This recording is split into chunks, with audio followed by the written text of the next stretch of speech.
अगर आपका सालाना इनकम टैक्सेबल नहीं है, फिर भी बैंक जो आपको इंटरेस्ट देती है ऑन फिक्स डिपॉजिट उस पर टीडीएस डिडक्ट करके देती है, या फिर अगर आपने किसी कंपनी के शेयर्स में इन्वेस्ट किया है और वो कंपनी डिविडेंड देती है तो टीडीएस डिडक्ट करके आपको डिविडेंड देती है।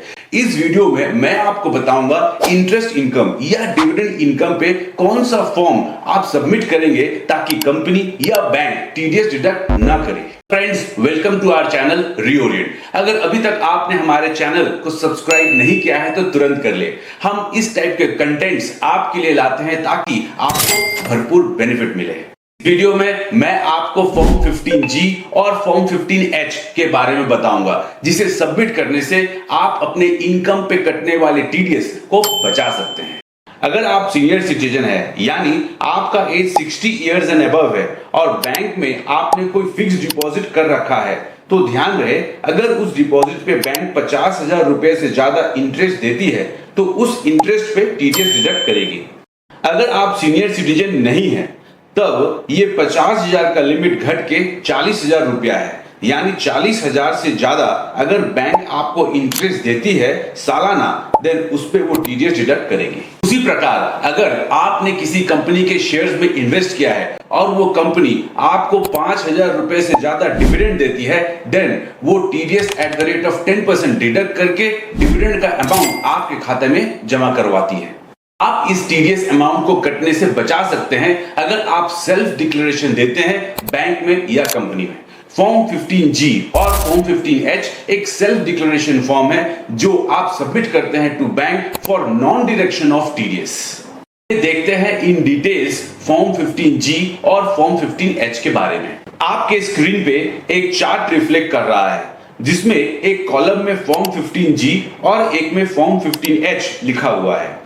फॉर्म 15G उनके लिए एप्लीकेबल है जिनका एज 60 इयर्स से कम है, यानी resident individual less than 60 years of age plus HUF plus trust. Form 15H senior citizen के लिए एप्लीकेबल है, यानी जिनका एज 60 इयर्स एंड अबव है। फॉर्म 15G के दो कंडीशंस है। Number 1, tax calculated on total income should be nil, and number 2, total interest income should be less than the basic exemption limit, that is 2.5 lakhs for old tax regime and 3 lakhs for new tax regime. In case of form 15H, tax calculated on your total income should be nil. Further, form 15G and form 15H cannot be claimed by non-residents. एक example के द्वारा आपको form 15G और form 15H का eligibility समझाता हूं। आइए देखते हैं। आपके स्क्रीन पे एक चार्ट दिख रहा होगा। मैंने 4 एज ग्रुप लिया है इस चार्ट में, 50 years, 21 years, 65 years and 68 years.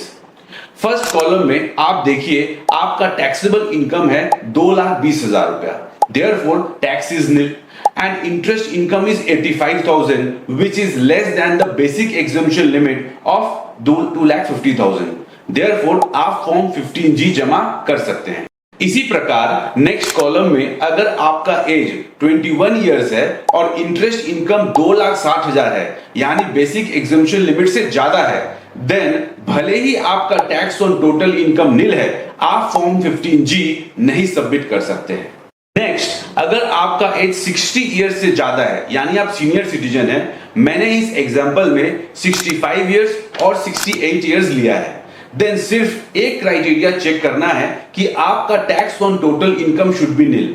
In that case आप फॉर्म 15H जमा कर सकते हैं। तो अगर आपका इनकम या आपके पेरेंट का इनकम टैक्सेबल नहीं है, देन आप फॉर्म 15G या फॉर्म 15H जमा करके टीडीएस कटने से बचा सकते हैं। फॉर्म 15G और फॉर्म 15H का लिंक हमारे डिस्क्रिप्शन में दिया हुआ है, आप उसे क्लिक करके डाउनलोड कर सकते हैं। आपको ये इंफॉर्मेशन अच्छा लगे, कंटेंट्स इंफॉर्मेटिव लगे, देन आप हमारे चैनल को शेयर करें और जरूर सब्सक्राइब करें। धन्यवाद।